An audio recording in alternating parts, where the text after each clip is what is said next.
Redwoods, Northern California. And this is my beautiful scene.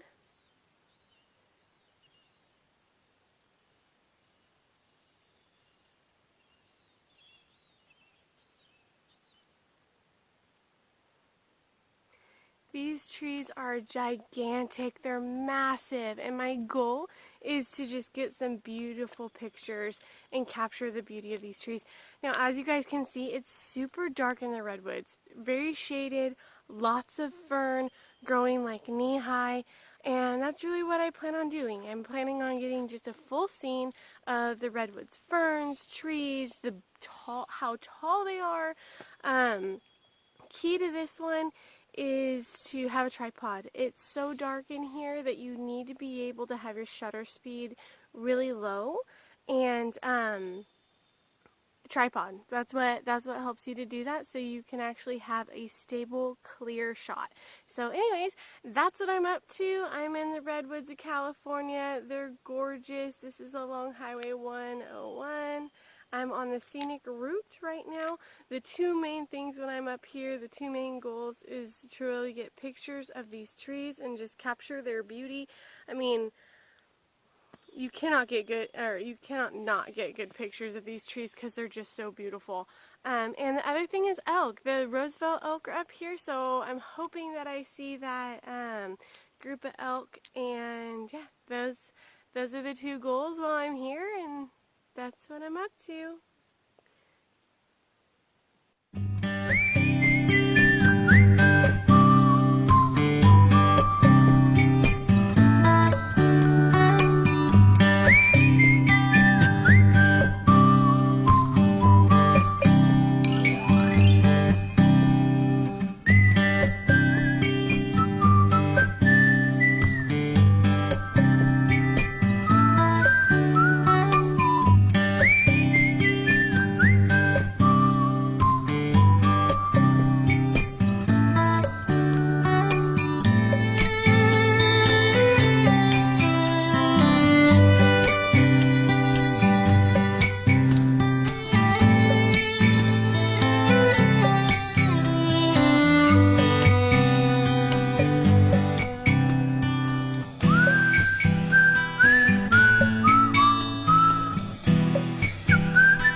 So I wanted to talk a little bit about how I got those pictures.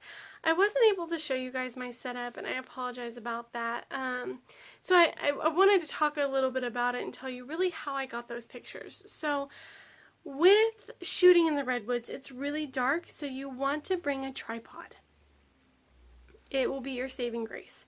So that way you don't have to bump your ISO and compromise your image quality. You can bring your tripod, keep your ISO low, and then you can have a low shutter speed in order to get the right exposure. So with shooting big, vast tree images, when you want to get the whole scene, what I do is I set my tripod up as low to the ground as possible, and then I angle my camera up. This way you get the ferns that, you want to get all the details. You want to capture all the details of the redwoods. So you can get the ferns, you can get how many trees there are, how big they are, and how tall they are. So set your tripod up low.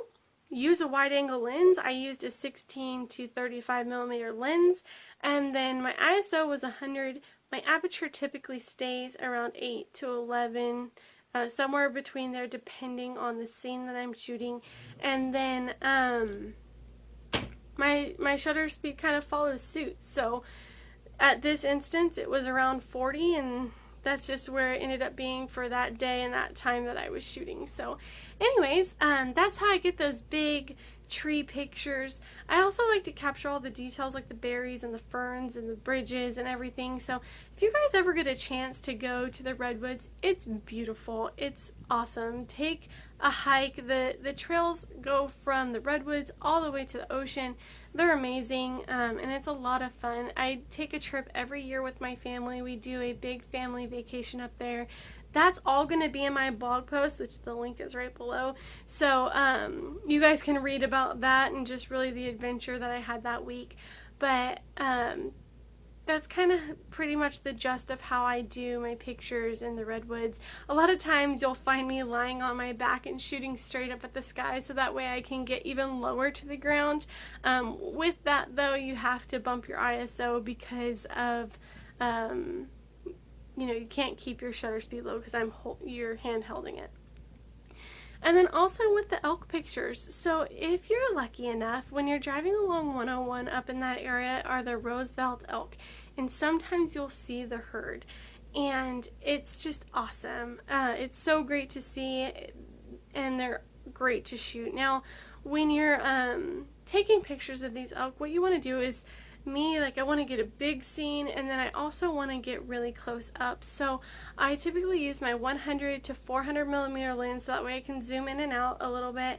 And you're not really that close anyway, so a 100 millimeter lens isn't going to put you right on top of the elk. It really actually keeps you quite far back. So that image with the elk and the flowers was with a 100 to 400 millimeter lens, and I was standing pretty far away, or I was in a car. I was pretty far away. So anyways, that's the lens I use when shooting elk and getting those pictures. Stay in your car. It's really all about safety first. You want to stay safe and make sure that you're there again to get pictures for your next adventure. These are wild animals and they're completely unpredictable. So I stay in my car and I do what I can. A lot of times you get kind of caught up like, oh, I really want to go get that picture. I really think it would be better from this angle. This composition is great. Sometimes you just have to compromise and do what you can. So I stay in my car. I turn my car off so that way I avoid any shake that the car is having. And then I typically set my lens on my window.